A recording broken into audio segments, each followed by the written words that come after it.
Happy Friday the 13th, everyone. Today is March 13, 2020, and right now we're in the midst of a coronavirus pandemic, quote unquote pandemic. I don't think it's really a pandemic. It's a pandemic of panic and fear and hate and all that, but as for a virus, from a biological point of view, I disagree with it.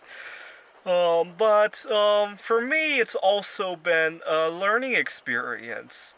And I'd like to share some of the lessons I learned that I've applied personally to the situation.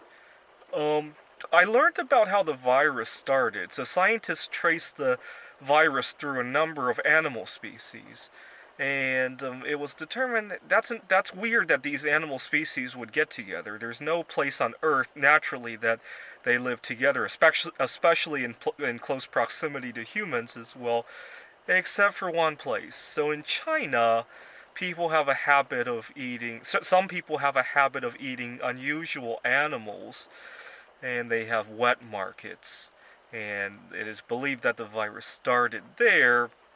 And what's really interesting is that it's mostly the well-to-do who can afford such unusual meats over there in China. And it made me reflect on myself. You know, okay, we have a bunch of rich Chinese people who like to indulge in whatever habits they like, and it's causing a spillover effect on the other people of the world, right? People who would A, not be able to afford to eat all those things, and B, would never dream of eating those things even if they could afford it, right? It makes me reflect on my own life because I'm relatively privileged relative to the rest of the world, right? Relative to the Seattle area, maybe not so much, but relative to the rest of the world. And I have a lot of first world habits that I can afford, but probably have a bunch of spillover effects as well, right? Generating garbage, fossil fuels and all that. It made me reflect on my own personal habits. Especially earlier this month, I really broke one big habit, which is mindless eating. I have a habit of, I was eating 4 or 5,000 calories a day, and you would think it means sit down and eat huge meals. It doesn't. It means basically having something from your hand to your mouth all day while you're driving, while you're programming on your computer, while you're shooting YouTube videos. Well, I guess not shooting because I normally don't eat in front of the camera, while you're talking on your cell phone. Look around. I mean, a lot of these things go together with eating very easily, right? Uh, so it's not hard to eat even 10,000 calories a day. A lot of people, when they hear 10,000 calories, they assume sit down at a burger joint and really eat to your heart's content until you feel disgusted, and then maybe purge at the end, right? A lot of people think of a 10,000 calorie diet like that. It isn't. It's your everyday munching that could become a 10,000 calorie a day habit. But it made me realize that I was eating enough food to feed several, maybe half a dozen starving children, and it wasn't good for myself. But the coronavirus taught me that what we eat has an effect on other people as well, and that was one of the things that pushed me over the edge to do something about it. So that's good.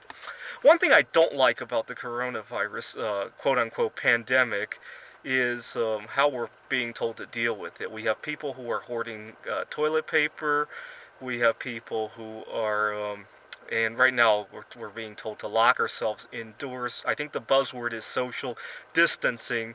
To me, social distancing is almost a death sentence. The reason I say that is because I've been lonely before, and on 3 occasions in my life, I've almost ended my life as a result of it. Coronavirus might not kill me. Social distancing almost certainly will in the long term, depending on how long the pandemic is going to last. So I'm not having anything to do with it. Unfortunately, the places that I'm trying to mingle with people are. My workplace is closed down. I do tutoring. Almost everybody has canceled. And what's really upsetting is that it's almost everybody, not everybody, right? If it were everybody, I could actually go somewhere or do something.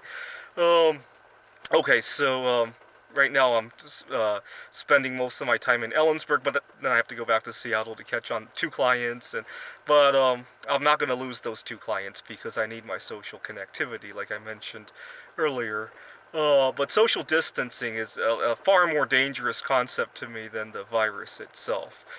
Earlier in the pandemic, I mentioned how I was worried about being quarantined because I have a hard time getting to my favorite foods. I have foods that I suffer from high functioning autism, and I need my power foods. I need my supplements. So here's a bottle of alpha lipoic acid.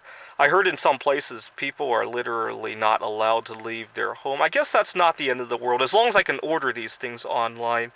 What would be bad is if I got locked up in a hospital setting or some kind of clinic setting or a public quarantine. I was worried about that earlier in the month, but then I realized, you know what? I really need to practice being a little bit more persuasive than I have been, even if people are trying to treat me unfairly.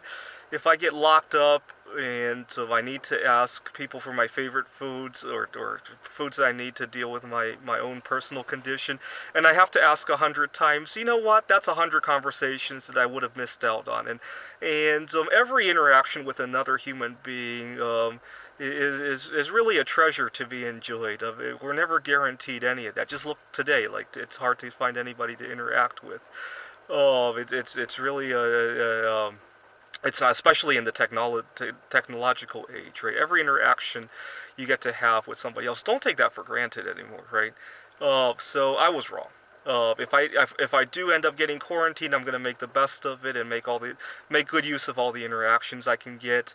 The coronavirus really taught me a lesson that your own bad choices often have a spillover effect. Don't take them for granted just because you can quote unquote afford it, right?